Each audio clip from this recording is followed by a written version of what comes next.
মুর্শিদাবাদ একটা সময় কংগ্রেসের গড় হিসেবে পরিচিত ছিল। বর্তমানে নিজের জমি ফিরে পেতে মরিয়া অধীর চৌধুরী। মুর্শিদাবাদ জেলার বিভিন্ন জায়গায় কর্মী সভা করছেন কংগ্রেস নেতা অধীর চৌধুরী। মুর্শিদাবাদ শহরে খুদে আরজায়ন ঘোষ কংগ্রেসের মঞ্চে বক্তব্য রাখতে গিয়ে মানুষের মন জয় করলেন। ঝাঁঝালো বক্তব্য শুনে আপ্লুত অধীরও।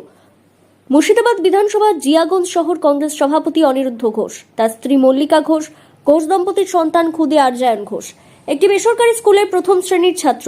ছোটবেলা থেকে তার আবৃত্তি, গল্পের বই পড়া ও তাৎক্ষণিক বক্তৃতায় অংশগ্রহণ করা।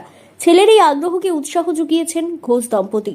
জিয়াগঞ্জ টাউন কংগ্রেসের রাজনৈতিক কর্মী সম্মেলন ছিল। প্রধান বক্তা হিসেবে উপস্থিত থাকার কথা ছিল বহরমপুরের প্রাক্তন সাংসদ অধীর রঞ্জন চৌধুরীর। ছোট্ট আরজায়ন বাবার কাছে আবদার রাখেন কর্মী সম্মেলনে সে বক্তব্য রাখবে। সন্তানের আবদার ফেলতে পারেননি বাবা অনিরুদ্ধ ঘোষ। কর্মী সম্মেলনে বাবার সঙ্গে সাদা পায়জামা পাঞ্জাবি পরে কর্মী সম্মেলনে হাজির সে।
বাচ্চা ছেলে হঠাৎ করে উঠে বললে আমি কিছু বলবো, আমরা তো জানি না কি বলবে, কবিতা বলতে পারে, কিছু বলতে পারে।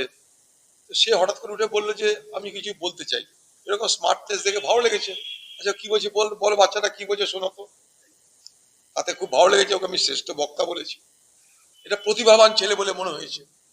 এরকম অনেক বিরল বাচ্চা দেখা যায় যারা তাদের বয়সের থেকে অনেক বেশি পরিপক্কতা দেখায়, অনেক বেশি যোগ্যতা দেখায়। এই শিক্ষা ক্ষেত্রে সব ক্ষেত্রে এই বাচ্চাদের এইগুলোকে আমরা বলি কিংবদন্তি বাচ্চা বলে আমরা এগুলোকে চিহ্নিত করে থাকি। এরকম তো আছে। মুর্শিদাবাদ থেকে কৌশিক অধিকারীর রিপোর্ট, লোকাল 18 বাংলা।